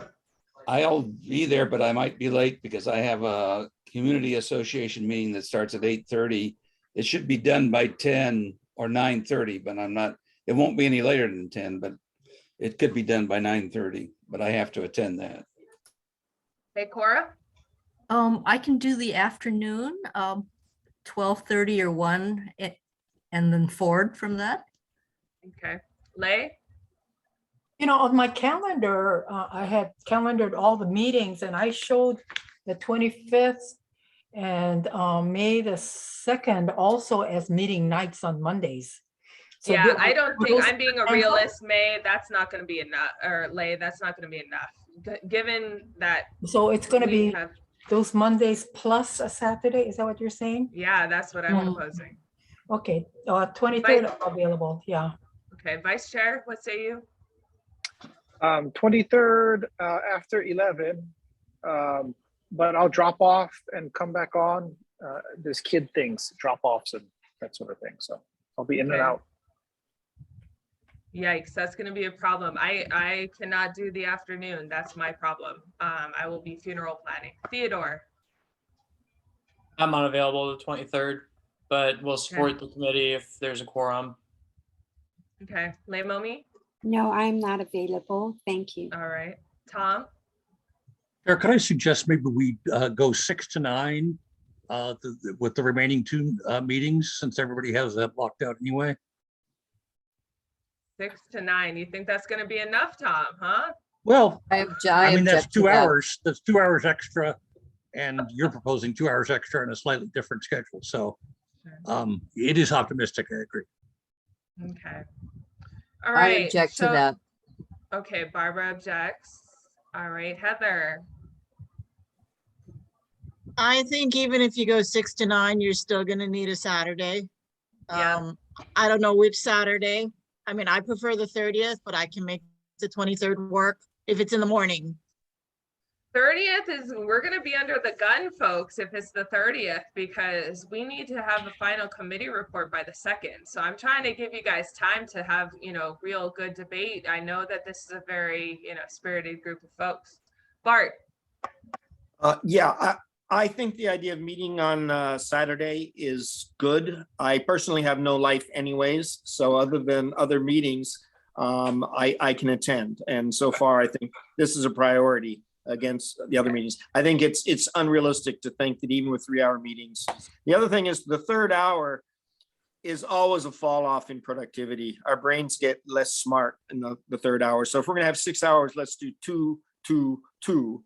I sound like a Frank De Lima ad, 2, 2, 2, instead of 3 and 3. That's my Okay. agreement. And then we may have to expand to 3 anyways, as we try to get the work done. yes. Okay, hearing the 23rd, kind of mixed reviews. How terrible is Sunday for everyone? Show of hands on Sundays, just terrible for you. Raise your hand if it's awful.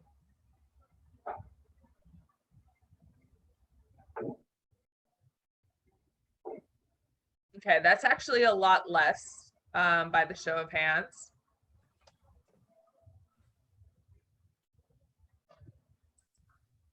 Okay, I think we'll actually, Vice Chair, are you available? Because I definitely need my Vice Chair, of course.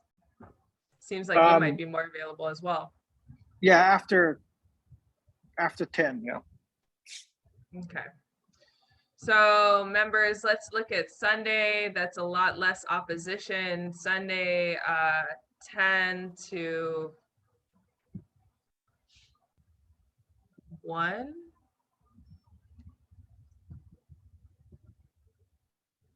Or people will get hangry.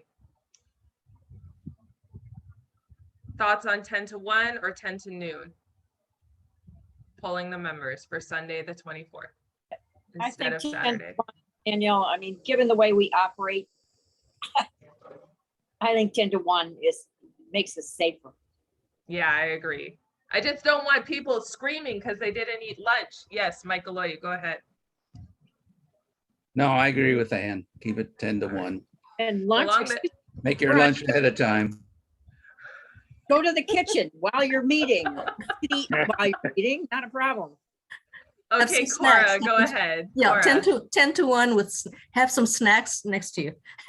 Okay, Michael, is there, I'm seeing your hand raised, so I'm worried that there's a problem in the schedule if we go Sunday. Oh, no problem, everybody. Good evening. First, I would like to say sorry to Bart. I misheard you about the whole resolution thing. You are quite correct. I was wrong. See, I can admit when I'm wrong. This meeting is being recorded. Bart, make sure you frame this part of the meeting. See, and that's the reason I wanted to state this, because it is being recorded. So just to let you know, you will not have a scribe for that period, because I did not have a scribe scheduled for this additional meeting. So worst comes to worst, you're going to get stuck with me. So if while I have you speaking, Michael, is there any kind of conflict in terms of the convention or the rest of the Democratic Party on that Sunday? Since Nope, we now have 2 Zoom accounts. Convention takes priority. Nobody else has requested it for that Sunday. For this, if they do request it, we have another Zoom account for them to use on Sunday. So we'll bounce them and put them on the other Zoom account if they need it. But you guys got it if you want it. 10 to 1 on Sunday. I'm inclined to take it. I see Rena's hands up. Go ahead, Rena, and then we're going to close out discussion on this and we're going to make a decision. Go ahead, Rena. No, I was gonna say I could help with the scribe, but since Michael is doing it, never mind. All right. Good job, Danielle. You're amazing. Okay, so thank you everyone for your patience and just for the general, just courteous behavior that we're exhibiting on Zoom. I think that this is a great committee. So let's go ahead, have another meeting on Sunday, April 24th from 10 to 1 p.m. I would ask all the members to eat so that we don't have hangry, upset members with each other, because I know that we're all very passionate people in this committee. So I will send out, the convention will send out a follow-up email. We're going to go ahead and do another agenda. It's going to have the unfinished business that we didn't address today. And that'll just be the agenda, because I think that that's a robust agenda in and of itself. Madam Chair, may I? Michael. Yes, you're going to get another, this Zoom link for this, you'll have a separate Zoom link for this meeting. Be on the lookout for that. That will be, and it will be coming from Zoom. It will be sent out once I get around to building your webinar. And then you'll also get it the day before and the hour before. So please don't email me 30 minutes before the meeting telling me you need the link, because you will have gotten it at least 3 different times by Sunday. Because I do have a life, supposedly. No, you don't. No, you don't. Okay, Linda. I just wanted to ask Chair, we had one proposal left under this section, I think. Am I looking at that correctly? Yes, we have one proposal left under this section related to candidates, and then following that, we have quite a few proposals in relation to the precinct clubs. I just wanted to throw it out there. I know it's late, but I was looking at it and it seems like it's pretty close to what we already discussed already. So I didn't know if I just wanted to deal with it quickly. No. We're already Okay. over time. Thank you. Apologies. Thank you for that. No, we're all going to take a break and woosah and make sure that we aloha each other. Okay, so Sunday, 10 to 1. See you on Zoom. And please study up those proposals. There's a table of contents. It will be exactly what we haven't picked up from today. All right, everyone. Do I have an emotion to adjourn? So moved. Second? I'll second it. Is there any opposition? Watching you guys. Better not oppose. Okay, seeing none, unanimous consent. We are adjourned. Mahalo, everybody, and I'll see you on Sunday. Aloha. Good night. Thank you, everybody. Thank you.